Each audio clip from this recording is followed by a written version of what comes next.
All right, we welcome back to the show the communications directors, respectively, of the Democratic and Republican Party, Mr. Brad Woodhouse, our Democrat, Sean Spicer, our Republican. Thank you, gentlemen.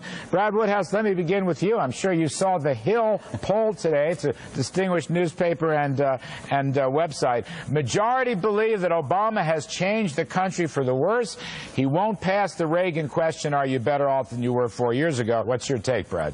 Well, look, I think the president, I think people are better off than they were 4 years ago. I mean, we remember 4 years ago around this time, we saw the economy falling off a cliff. And when the president took office, we were losing 750,000 jobs a month. We're gaining jobs each month. We have for 27, 28 consecutive months to the tune of 4.4 million jobs. We need to do more. But look, we're going to have a conversation, Larry, and people will have an opportunity. This campaign in many ways is just getting started, and we're going to have an opportunity to lay out a vision for the future. So it is, do you want to continue in the direction that the president has the country going, which has been making progress? Right. Or do you want to go back to doing things the way George Bush was doing? All right. Looks like, though, Sean Spicer, people do want to go back to the bad old days. I mean, again, I said this is the Hill poll. It's 1,000 likely voters. It's done by Pulse Opinion Research. What's your take? Where are these numbers coming from? I don't think they needed to do a poll to tell us this. It's pretty obvious. You just have to talk to anyone in America right now about how they're doing, and they would have told you that.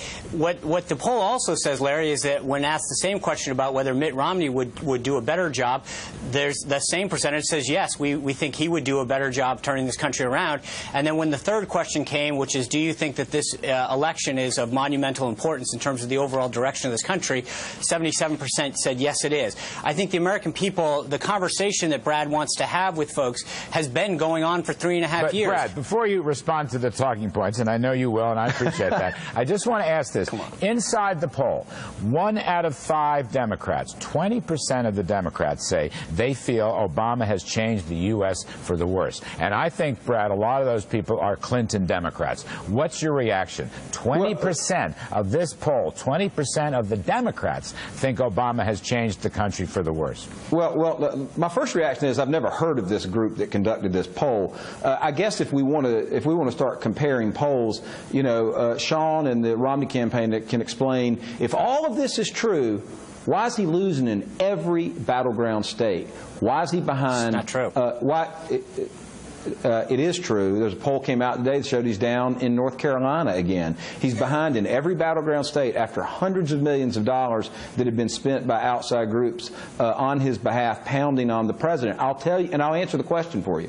It's because no one in America, except for those people who are funding the Romney campaign, want to go back to doing the things that we were doing that got us into the crisis to begin with. And that's exactly where Mitt Romney wants to go. So we can compare polls all day long. Romney's behind in every battleground state. He's behind nationally. Democrats are more enthusiastic about this election than Republicans, and those are just the facts. Sean, what is happening with these battleground polls? Now, I've seen aggregate polls, and I know it's sort of a toss-up.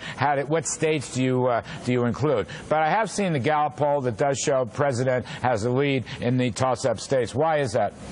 Well, there are several. I actually dispute the fact that we're not doing well in North Carolina. I think we're doing great there. I think we've seen us either tied or just within the margin of error in Florida and Ohio.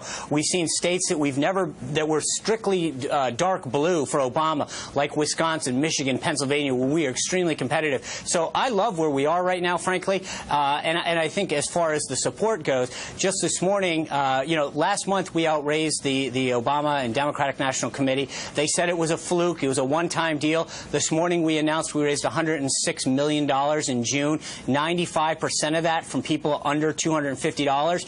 The Democrats came in at 71%. They keep trying to make up these excuses as to why they're not getting the support that they need.